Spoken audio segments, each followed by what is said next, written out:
Oke, thank you untuk waktunya. Baik, seperti biasa saya akan memakai tayangan PowerPoint ya untuk share materi hari ini. Apakah sudah bisa dilihat ya? Sudah, Pak. Oke, baik. Ya, jadi saudara-saudara kita akan melanjutkan pembahasan yang sudah dimulai minggu lalu ya dengan satu tema yaitu humbled by the hand of God ya. Jadi bagaimana kita itu dijadikan eh, rendah hati ya, dibentuk terus untuk menjadi rendah hati melalui tangan Tuhan yang bekerja di dalam hidup kita ya. Nah, saya ingin memulai dengan sedikit mereview eh, eh, dua poin penting yang saya sampaikan eh, minggu lalu ya, dua poin penting. Poin yang pertama itu adalah kerendahan hati yang sejati itu bukanlah buatan diri kita sendiri, self-made. Juga bukan dimulai oleh diri sendiri, self-started. Tetapi merupakan respon terhadap inisiatif dan pertolongan Allah. Jadi poin saya minggu lalu adalah kerendahan hati itu pada dasarnya bukan merupakan inisiatif kita manusia, tetapi merupakan respon kita yang tepat terhadap Allah dan kemuliaan Allah serta apa yang menjadi tujuan Allah baik di dunia ini maupun juga tujuan Allah secara khusus untuk hidup kita. Jadi kita manusia itu sesungguhnya bukanlah pendorong kerendahan hati kita sendiri. Justru ada seseorang yang menulis minggu lalu di kolom chat bahwa natur kita sebagai orang berdosa itu sebenarnya adalah pride, kesombongan, bukan kerendahan hati. Ya, jadi kalau kita bicara humility, kerendahan hati, saudara, saya setuju ada orang berkata humility is not the product of self-help. Jadi kerendahan hati itu bukan produk, bukan hasil dari kita ini bertindak menolong diri kita sendiri, mengembangkan diri kita sendiri.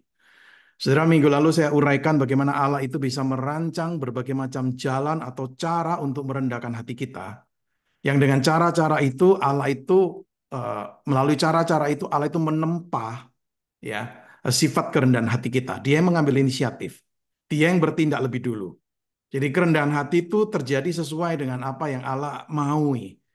Dia melihat, dia tahu, dia bertindak ya dengan caringnya, dengan kepeduliannya yang berdaulat dan cermat ya. Dia terlibat sepenuhnya di dalam aspek kehidupan kita, maka dialah yang merendahkan kita dengan tangan kuat kuasanya itu. Dan ketika tangan Allah yang merendahkan hati kita itu menyentuh hidup kita, sehingga membuat kita ini tersungkur akhirnya, maka pertanyaan yang muncul adalah, maukah kita ini merendahkan diri dan menerima tangan Allah yang merendahkan kita ini? Ataukah kita ini uh, mencoba untuk melawannya? Saudara, maka merendahkan diri itu pertama-tama dan utamanya adalah respon terhadap Allah. Jadi itu bukan rancangan dan rencana kita sendiri. Ya ini hal pertama, review pertama yang saya ingin untuk memberikan penekanan. Yang kedua, saudara merendahkan diri di bawah tangan Allah yang kuat itu berarti tunduk pada dan menerima bahkan keadaan yang buruk dari Allah di dalam providensianya. Ya, minggu lalu saya katakan salah satu respon penting adalah bagaimana kita dengan sukacita menerima the uncomfortable God. Ya menurut kita, kok Allah ini nggak uncomfortable ya? Kok Allah ini tidak begitu menyenangkan uh, bertindaknya di dalam hidup kita ini? Nah, setelah tentu menerima kebenaran ini membutuhkan satu asumsi penting, yaitu bahwa kita jangan pernah meragukan kebaikan Allah dan keadilan Allah. Ya, kita perlu terus untuk apa ya tahu, menyadari dan diingatkan bahwa kita sebenarnya tidak pernah diperlakukan secara tidak fair oleh Allah. Saya percaya Allah bertindak sebagai Allah yang maha adil. Jadi tidak pernah dia melakukan sesuatu yang salah di dalam hidup kita.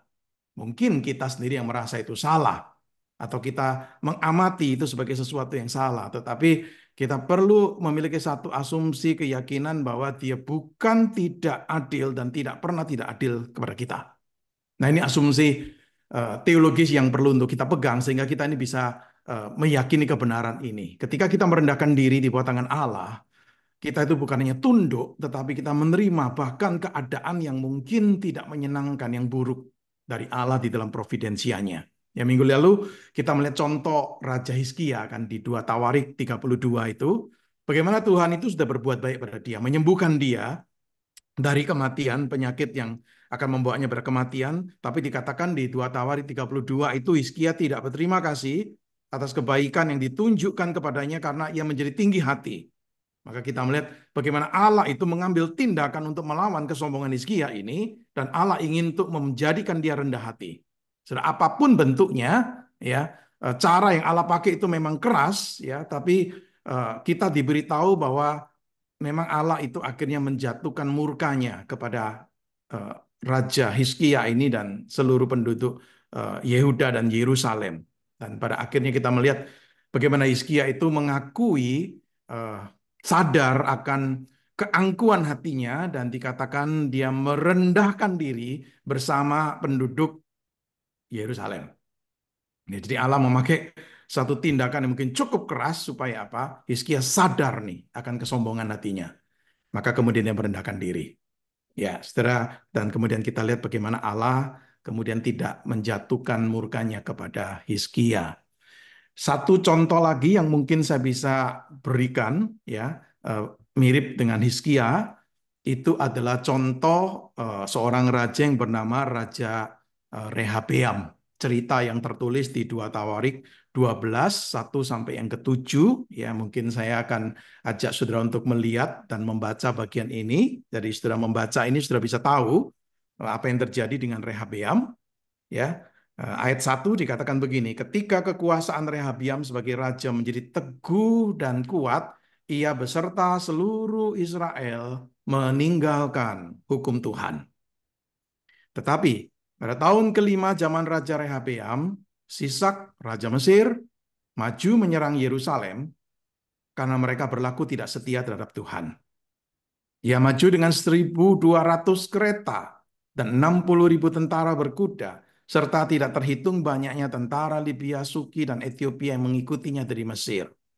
Ia merebut kota-kota berkubu di Yehuda dan mendekati Yerusalem. Lalu dikatakan di ayat yang kelima, Nabi Yesaya datang pada Rehabeam dan pemimpin-pemimpin Yehuda yang berkumpul di Yerusalem karena serangan Sisak. Ia berkata pada mereka, beginilah firman Tuhan, kamu telah meninggalkan aku, oleh sebab itu aku pun meninggalkan kamu dalam kuasa Sisak. Lalu dikatakan pemimpin-pemimpin Israel dan raja merendahkan diri dan berkata, Tuhanlah yang benar. Ketika Tuhan melihat bahwa mereka merendahkan diri, datanglah firman Tuhan kepada Semaya bunyinya, mereka telah merendahkan diri. Oleh sebab itu aku tidak akan memusnahkan mereka, aku segera akan meluputkan mereka, dan luapan murkaku tidak akan dicurahkan atas Yerusalem dengan perantaraan Sisak. Jadi saudara lihat apa kisah sekilas ini, jadi saudara kita melihat ya, eh, mungkin nggak banyak di antara kita yang bisa meyakini bahwa tangan Allah itu ada di dalam atau ada di balik penyerangan dari Sisak ini. Tapi kalau kita membaca cerita ini jelas sekali, mau tidak mau kita harus eh, mengakui saudara bahwa ada tangan Allah di balik serangan Raja Mesir terhadap Yerusalem ini. Saudara, pertanyaan yang perlu untuk kita selalu tanyakan, apakah kita ini meyakini dengan iman bahwa Allah itu ada di balik, baik secara langsung ataupun tidak langsung, berada di balik semua yang terjadi ini.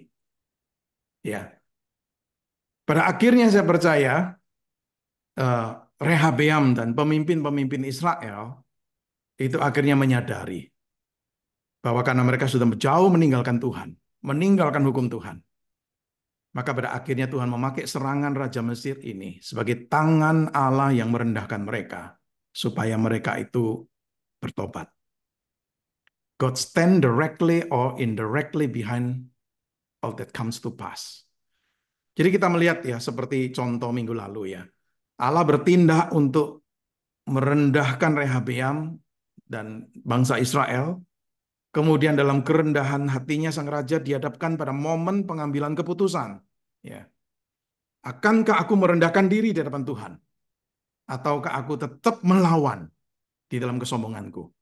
Apakah aku menyambut caranya yang keras ini untuk membangunkan aku? Atau aku menentang kebaikan Allah ini?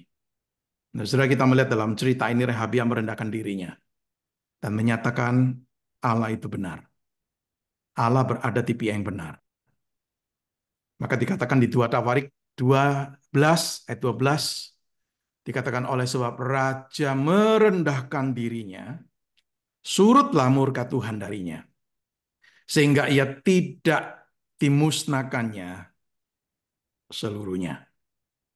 Ya, ini yang contoh tambahan yang saya bisa berikan ya selain contoh minggu lalu yaitu dari Raja Hizkia. Jadi jelas sekali Saudara memang self humbling itu adalah satu panggilan, yaitu satu panggilan untuk kita nih untuk merendahkan diri. Minggu lalu kita udah melihat 2 ayat ini, rendahkan dirimu di hadapan Tuhan dan Dia akan meninggikan kamu, ya Yakobus 4 ayat 10, dan kita melihat bagaimana Tuhan itu memakai keadaan yang tidak nyaman di gereja saat itu, yaitu terjadi konflik, terjadi pertengkaran, ya, dan itu sesuatu yang humbles them, merendahkan mereka nih. Saudara, dalam di Yakobus pasal 4 mulai ayat 1 dan seterusnya Saudara bisa melihat kenyataan ini, Saudara. Kalau kedua pihak yang berkonflik itu tidak mau memiliki kerendahan hati, pertikaian tidak akan pernah berhenti. Maka diberikan panggilan ini, rendahkan dirimu ini. Jikalau kedua pihak yang berkonflik itu mau untuk rendah hati, maka pertikaian itu akan berhenti karena kasih itu yang akan mengambil alih. Maka ada panggilan ini, merendahkan diri di hadapan Tuhan. Ini yang diberitahukan oleh Yakobus kepada audiensnya. Without humility, community is not possible. Itu satu kalimat yang saya pernah baca dari satu buku. Tanpa humility, maka community itu tidak dimungkinkan. Dalam arti persekutuan komunitas yang baik ini. Kita melihat apa yang terjadi di jemaat Korintus kan. Sudah pernah membaca surat 1 Korintus, sudah tahu bagaimana terjadi pertengkaran, perselisihan, sampai ke perpecahan. Saudara, kenapa? Salah satunya adalah karena keangkuhan, kesombongan mereka. Menyombongkan kelompok mereka, golongan mereka. Aku dari golongan Paulus, aku dari golongan Kefas, aku dari golongan Apolos. Bahkan ada yang mengatakan aku dari golongan Kristus. Maka saudara, akibatnya apa? Ya terjadi ini pertengkaran, perpecahan. Ya maka Yakobus pasal 4 itu mengingatkan, rendahkan dirimu di hadapan Tuhan dan Dia akan meninggikan kamu. Ya kita juga melihat ayat yang kedua minggu lalu, yaitu 1 Petrus 5 ayat ke-6. Karena itu rendahkanlah dirimu di bawah tangan Tuhan yang kuat supaya kamu ditinggikannya pada waktunya. Ya, saudara, ini permasalahan muncul adalah adanya tekanan, adalah adanya penderitaan dari luar nih. Dan itu sesuatu yang Tuhan izinkan terjadi dan Tuhan pakai untuk apa? Untuk humble, merendahkan hati dari umatnya ini. Jadi di satu pihak kita melihat di Yakobus 4 itu humbling from within. Saudara, bagaimana Tuhan itu merendahkan melalui hal-hal yang internal terjadi. Di 1 Petrus 5 itu kita melihat humbling from without. Jadi humbling dari kejadian di luar. Saudara, ini yang kita pelajari, ada panggilan untuk self humbling. Oke, baik. Setelah hari ini saya ingin mengajak saudara merenungkan satu topik yang lebih sempit, lebih spesifik eh, terkait dengan topik besar humbled by the hand of God ini. Eh, Minggu lalu saya katakan saudara, Tuhan itu bisa memakai beragam cara. Nah, salah satu cara yang saya percaya itu cara yang sebenarnya cara yang utama yang Tuhan pakai itu adalah melalui firman-Nya. Ya, Tuhan bukan hanya memakai kejadian-kejadian tertentu, bahkan mungkin melalui disiplin yang keras, tetapi sesungguhnya Tuhan itu memakai firman-Nya sebagai cara untuk humble His people, untuk merendahkan umatnya. Maka saya ingin mengajak saudara untuk merenungkan tema ini. Bagaimana kita tuh merendahkan diri kita di bawah otoritas firman Allah. Ya, minggu lalu saya katakan sudah betul, tidak ada program pelatihan untuk kita itu bisa menjadi orang yang rendah hati. Tidak bisa kita ikut satu program pelatihan dan setelah selesai program pelatihan itu kita langsung mengklaim, oh saya sudah rendah hati. Ya, saya rasa tidak ada program yang seperti itu. Tapi meskipun tidak ada program untuk menjadikan diri kita bisa rendah hati, Allah itu paling tidak saudara memberitahu kita atau mengajarkan kepada kita ada beberapa habit atau beberapa pola yang perlu untuk kita itu kembangkan dan bahkan kita itu terus pertahankan di dalam hidup kita. Saudara, ada panggilan untuk merendahkan hati berarti ada bagiannya kita. Ya, ingat nih, ada bagiannya kita. Ada satu orang menulis kalimat ini, ya bahwa humility is not our doing, ya bukan eh, pekerjaan kita tanpa inisiatif dan kuasa Allah, betul? Itu kita yakini kan? Tetapi juga bukan sesuatu yang hanya Allah yang bekerja dan kita ini cuma pasif. Ya, bukan itu juga, saudara. Jadi tidak adanya program-program pelatihan yang bisa menjamin seseorang rendah hati, itu bukan berarti bahwa, oh kalau gitu saya pasif aja nih, biar Tuhan yang bekerja. Saya rasa tidak, saudara. Ketika kita bicara tentang humility, betul itu tidak mungkin itu pekerjaan kita tanpa inisiatif dan tanpa kuasa Allah yang menolong kita. Tetapi itu bukan sesuatu yang cuma itu tindakan eksklusif dari Allah yang dia lakukan untuk kita. Yang kita itu cuma terima secara pasif. Saya percaya bukan seperti itu. Maka cara pertama dan utama yang sering Allah pakai untuk humble kita, itu adalah melalui firman-Nya yang memiliki otoritas. Dan berarti kebiasaan penting yang perlu untuk kita terus kembangkan, untuk kita bisa belajar humble, itu adalah menerima dan mentaati firman-Nya. Ini yang saya ingin untuk ajak saudara pikirkan hari ini. Dan untuk itu saya ingin memakai dua contoh dari kehidupan dua raja. Dua contoh yang berbeda. Satu contoh yang saya sebut contoh yang positif, satu contoh adalah contoh yang negatif. Saudara, contoh yang pertama yang positif, saya ambil dari pengalaman Raja Yosia yang tercatat di dua raja-raja 22. Ya, dua raja-raja 22. Saudara, kalau saudara membaca ayat 1 sampai ayat yang ke seterusnya, saudara, saudara bisa akan melihat ya contoh ini, saudara, dari pengalaman Raja Yosia. Ini seorang raja yang pada waktu dijadikan raja itu masih sangat muda sekali karena tercatat di dua raja-raja 22 itu dia berumur 8 tahun jadi raja, lalu selama 31 tahun dia memerintah di Yerusalem, ya. Dan hal yang positif dikatakan tentang Yosia ini itu ada dikatakan ia melakukan yang benar di mata Tuhan dan mengikuti semua cara hidup Daud bapak leluhurnya. Ia tidak menyimpang ke kanan atau ke kiri. Itu hal pertama yang dikatakan tentang Yosia ini di dua raja-raja 22 ini. Nah, saudara, kalau saudara membaca seterusnya di cerita di pasal dua raja-raja pasal 22 ini, saudara melihat satu kali itu uh, imam besar uh, yang bernama Hilkia itu menemukan kitab Taurat di rumah Tuhan. Kita nggak tahu kenapa bisa sampai tersembunyi dan kemudian baru ditemukan pada masa Imam Besar Hilkia ini. Tapi ceritanya menunjukkan kepada kita, Imam Besar menemukan itu, lalu Imam Besar ini berkata kepada Safan, sekretaris kerajaan, telah kutemukan kitab Taurat di rumah Tuhan. Lalu kitab itu diberikan Hilkia kepada Safan ini, dan kemudian Safan membacanya. Itu di ayat yang ke-8.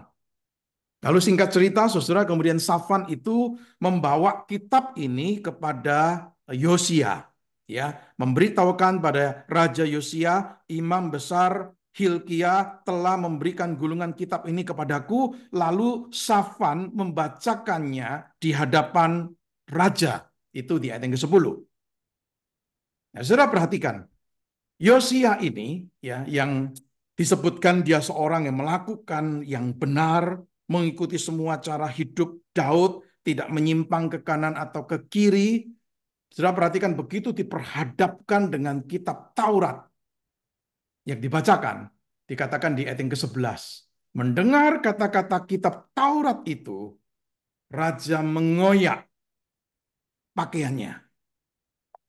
Saudara, kenapa dia mengoyak pakaiannya? Jawabannya jelas sekali, karena dia akhirnya menyadari dirinya dan keadaan umat Allah di zamannya yang sudah tidak hidup lagi sesuai dengan arahan Taurat Tuhan itu.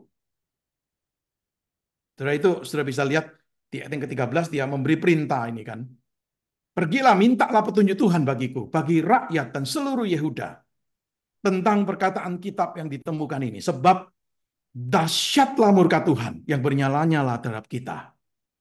Oleh karena nenek moyang kita tidak mendengarkan kata-kata kitab ini dengan berbuat tepat seperti yang tertulis di dalamnya.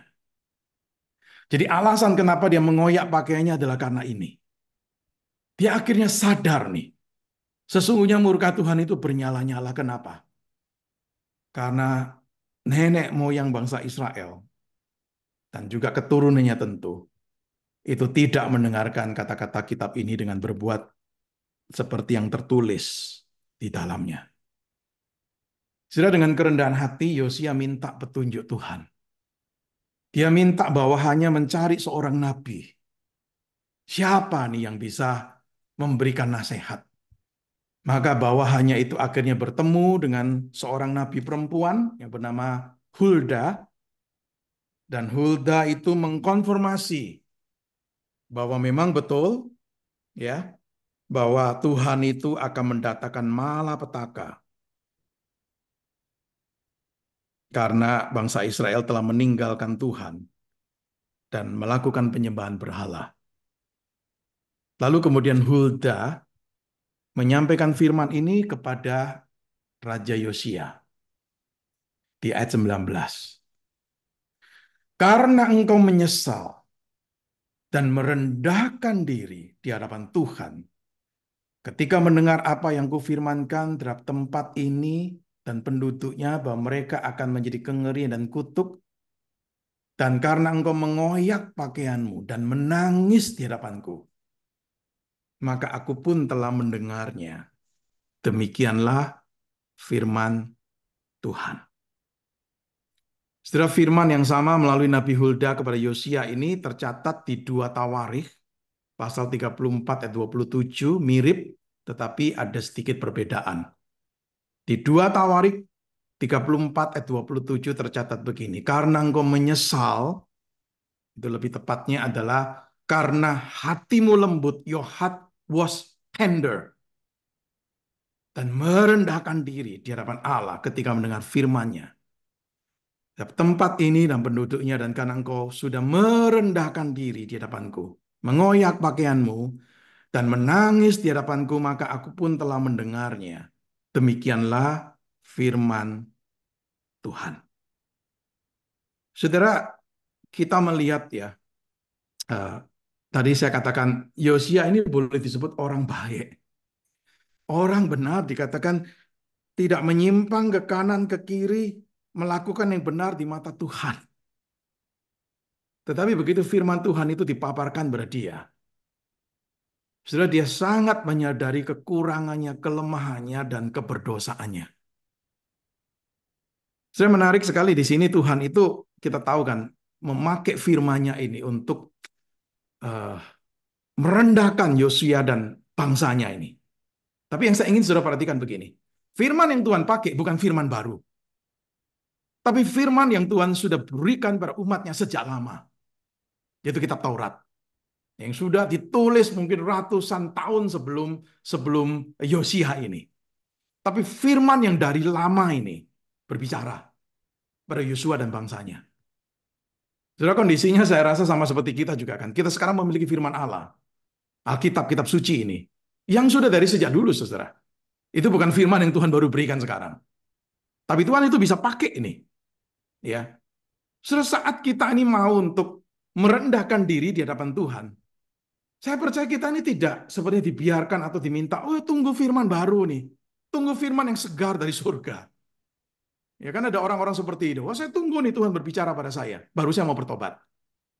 Tapi saudara-saudara, kita ini diundang untuk apa? Mendekatkan telinga dan hati kita berfirman Allah yang sudah kita miliki ini. Firman yang sudah dari sejak lama. Kalau kita boleh katakan, sudah ribuan tahun yang lalu.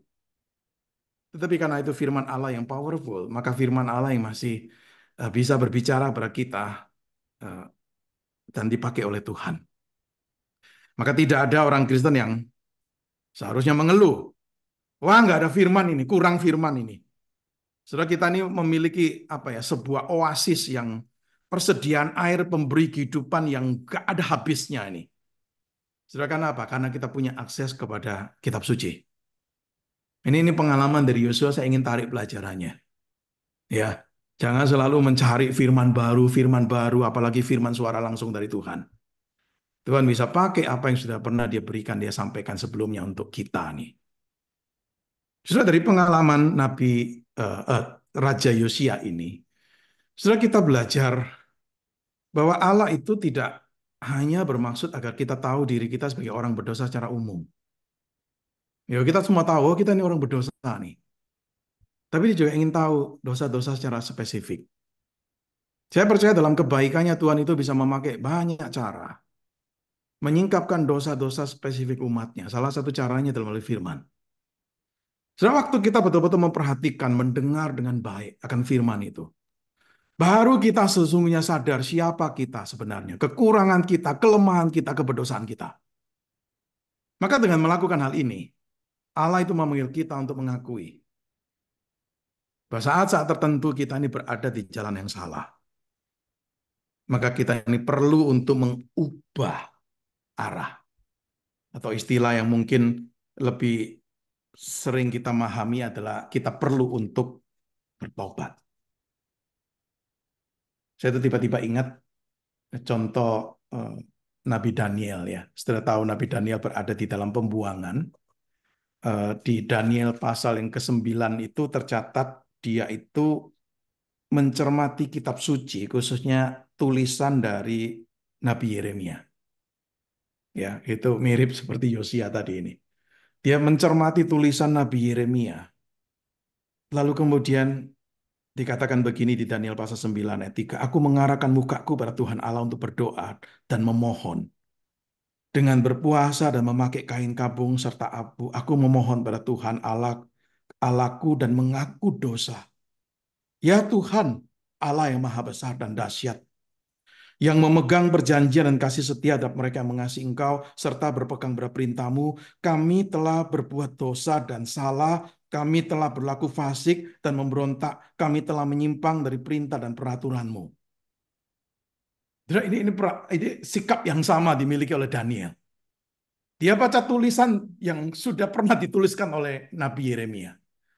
Dia baca itu, dia menyadari keberdosaannya dan keberdosaan umat Allah. Maka saat itu juga dikatakan dia mengaku dosa, memohon pada Tuhan untuk Tuhan mengampuni. Saudara, ini yang seharusnya sikap dari Tuhan, sikap dari kita kepada firman Tuhan yang datang pada kita. Daniel itu tidak memutarbalikkan firman.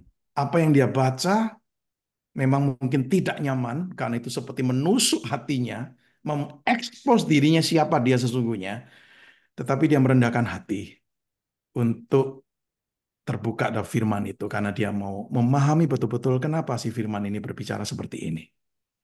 Jadi seringkali kita berkata, jadilah seperti Daniel. Ya, itu model yang seringkali kita pakai. Teladanilah Daniel. Tapi seringkali aspek ini, saudara, kita lupakan ketika kita ini mau jadi seperti Daniel. Yaitu Daniel adalah orang yang memiliki hati yang lembut, tender, seperti Yosia ini. Mendengar firman yang tidak nyaman, keras. Dia membuka hatinya dan kemudian mengaku dosa dan bertobat. Saudara, ini contoh positif yang kita dapatkan dari Yosia. Yang kedua, saya ingin memakai contoh negatif. Contoh yang negatif ini saya ingin pakai dari pengalaman Raja Zedekia, sebagaimana yang tercatat di 2 Tawarik 36. Kalau sudah ada waktu membaca, mulai ayat 11 sampai ayat 21, kita tahu apa yang terjadi dengan Zedekia ini, ya. Saudara, dikatakan seperti ini di ayat 11 dan 12. Zedekia berumur 21 tahun pada waktu ia menjadi raja. Dan selama 11 tahun ia memerintah di Yerusalem, ia melakukan yang jahat di mata Tuhan Allahnya dan tidak merendahkan diri di hadapan Nabi Yeremia yang datang membawa pesan Tuhan. Inilah. Saudara, kenapa dia melakukan yang jahat? Karena memang dia tidak merendahkan diri di hadapan seorang nabi yang datang membawa firman, pesan Allah. Saudara, kita tahu menolak Yeremia sebagai nabi yang berbicara sebagai nabi yang diutus oleh Allah. Sesungguhnya itu berarti menolak Allah itu sendiri. Kalau saudara membaca tulisan Nabi Yeremia di kitab Yeremia, saudara juga akan bisa merasakan kesedihan hati Yeremia. Karena dia melihat begitu banyak orang tidak mau mendengarkan dan tidak mau mengarahkan telinga untuk mendengar firman.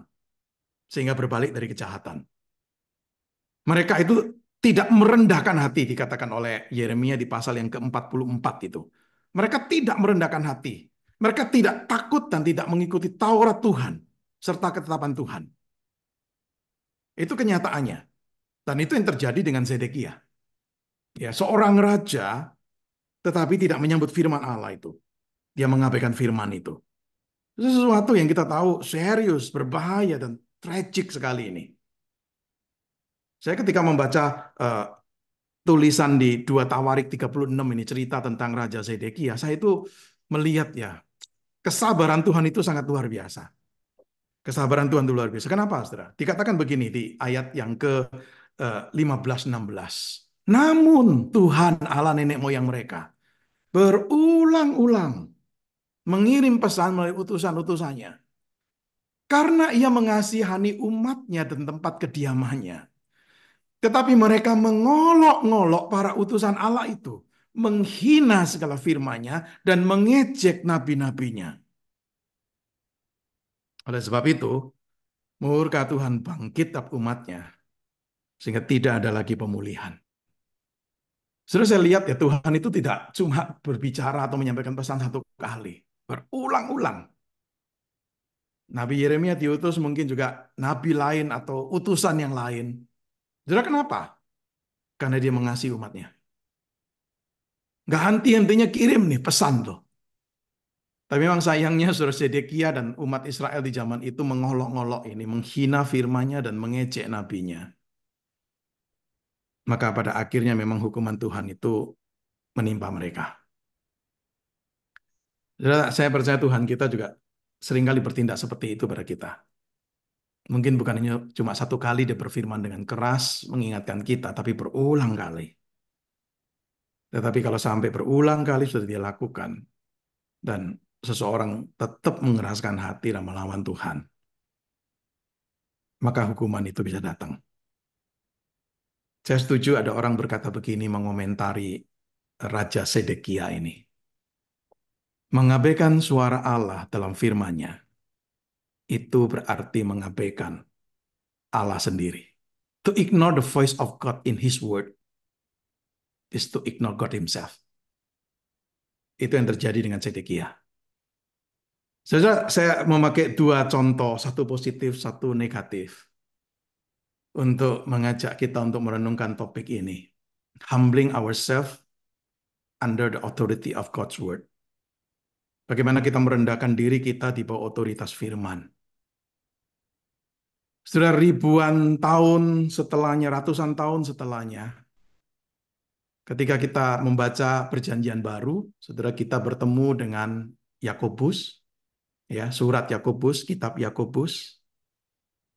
Dan Yakobus menuliskan kalimat seperti ini di pasal 1 ayat 21.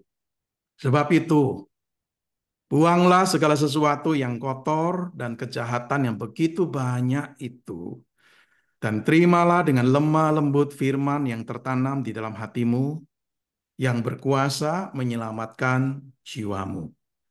Yakobus berbicara mengenai firman yang dikatakan bahwa punya kuasa menyelamatkan jiwa. Saya percaya di sini ketika bicara keselamatan, bukan hanya keselamatan waktu di awal ya kita ini masuk menjadi orang percaya, tetapi keselamatan dalam pengertian di dalam sepanjang perjalanan hidup kita sampai nantinya kita masuk nih ke dalam keselamatan penuh di dalam Kristus ketika kita masuk dalam kekekalan, baik pada waktu kita setelah kita mati atau pada waktu dunia ini berakhir. Dan dia mengingatkan ini, terimalah firman. Sudah menarik sekali dia mulai dengan berkata begini, buanglah segala sesuatu yang kotor dan kejahatan begitu banyak. Jadi cara kita untuk melepaskan diri atau cara kita untuk membuang diri dari dosa adalah dengan rendah hati ini, menerima firman itu. Saya percaya saudara, jikalau saudara dan saya ingin memiliki hati yang lebih baik, pikiran yang lebih saleh, mulut yang lebih bersih, tangan yang lebih produktif, maka pastikan saudara dan saya kita ini menggunakan telinga kita. Kita tidak mungkin akan berubah tanpa firman. Dan firman itu dikatakan tertanam di dalam hati. Saudara, Yakobus memberikan satu penekanan ini, firman sudah kau ketahui mungkin. Sudah tertanam, bahkan mungkin sudah kau hafalkan. Tapi mari terima dengan lembut. Terus saya percaya menerima itu bukan sekedar lebih dari sekedar membaca, ya.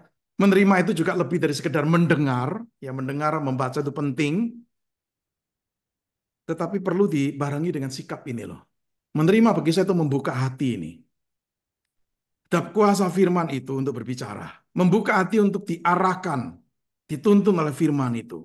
Lemah lembut itu berarti apa? Tidak melawan, tidak memberontak firman itu.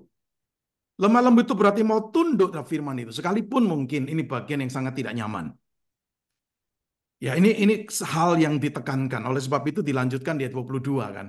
Hendaklah kamu jadi pelaku firman, bukan hanya pendengar saja. Sebab jika tidak demikian kamu menipu diri sendiri.